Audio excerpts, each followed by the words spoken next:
एक समय में हमारी दुनिया में डायनासोर का राज था। वे चलते थे जहां हम चल रहे हैं।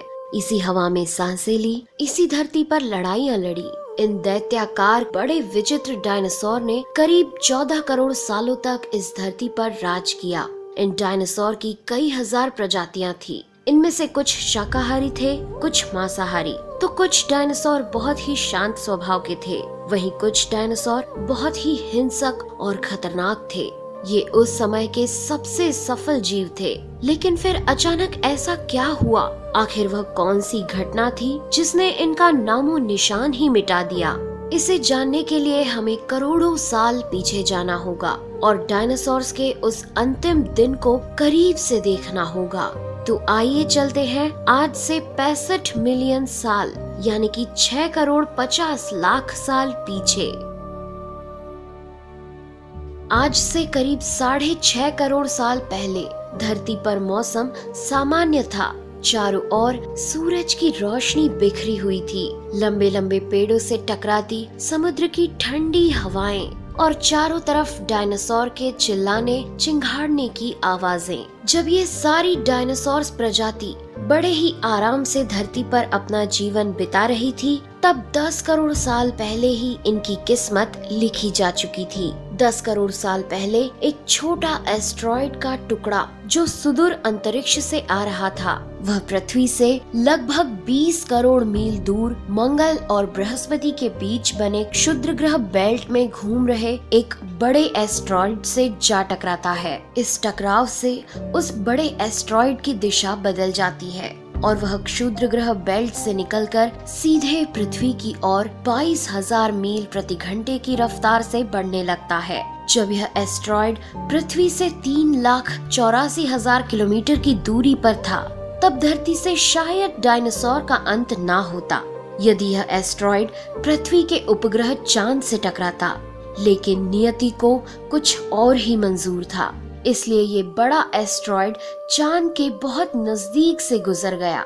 40 किलोमीटर के व्यास वाला 2 ट्रिलियन मेट्रिक टन का ये एस्ट्रॉइड प्रत्येक सेकंड के साथ साथ धरती के करीब बढ़ता जा रहा था। ये एस्ट्रॉइड जब पृथ्वी के वातावरण के संपर्क में आया तो इसकी रफ्तार एकाएक 70,000 किलोमीटर प्रति घंटा हो गई। पृथ्वी के वायुमंडल में घुसते ही घर्षण की वजह से ये एक भयानक आग के गोले में बदल गया। ये इतनी रफ्तार से धरती की ओर बढ़ रहा था कि सिर्फ 4 मिनट में इसने अटलांटिक ओशियन को पार कर लिया। इसकी चमक इतनी अधिक थी कि धरती पर टकराने से पहले ही हजारों जीव आग के इस दहकते गोले को देखकर पूरी तरह अंधे हो चुके थे।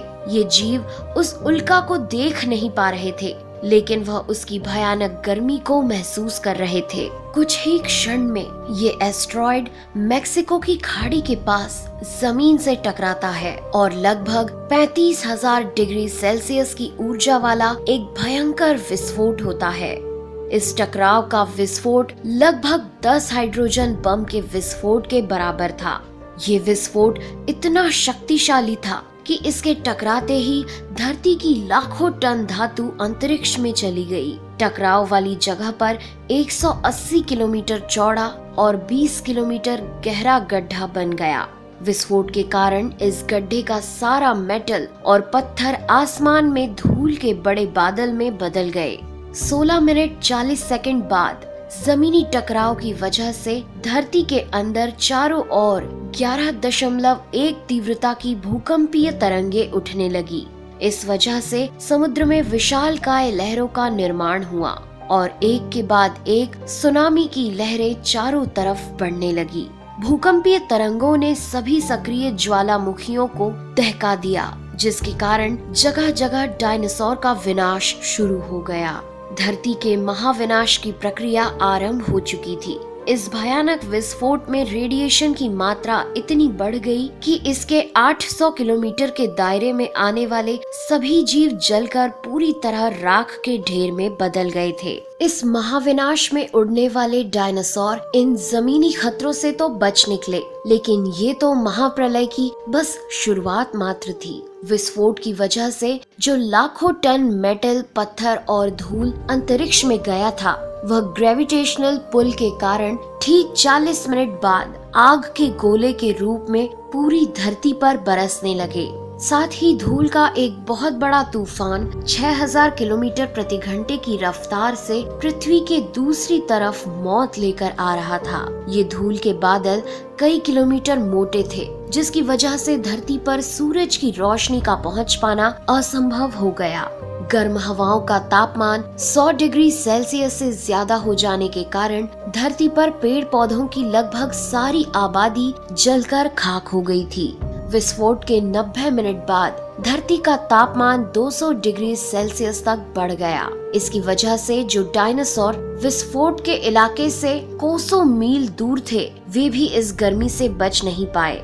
इस महाप्रलय से धरती की कुल 90% प्रजाति पूरी तरह खत्म हो गई थी और जो 10% जीव धरती पर बच गए थे, उनमें से भी सिर्फ वही जीव जिंदा रह सके जिनका वजन 30 किलोग्राम से कम था। इसका कारण ये था कि इस महाप्रलय में लाखों की संख्या में जीव मारे जा चुके थे और पेड़ पौधों की सारी आबादी भी जलकर राख हो चुकी थी, जिसके चलते यहाँ जो बड़े और विशालकाय जीव जीवित बच गए थे, उन्हें भरपूर मात्रा में खाना पीना ना मिल सका। लेकिन ये महाप्रलय किसी अन्य जीव के लिए फायदेमंद साबित होने वाला था। धरती पर डायनासोर का अंत एक छोटी प्रजाति के लिए सुनहरा अवसर लेकर आया और वह प्रजाति थी मैमल्स की।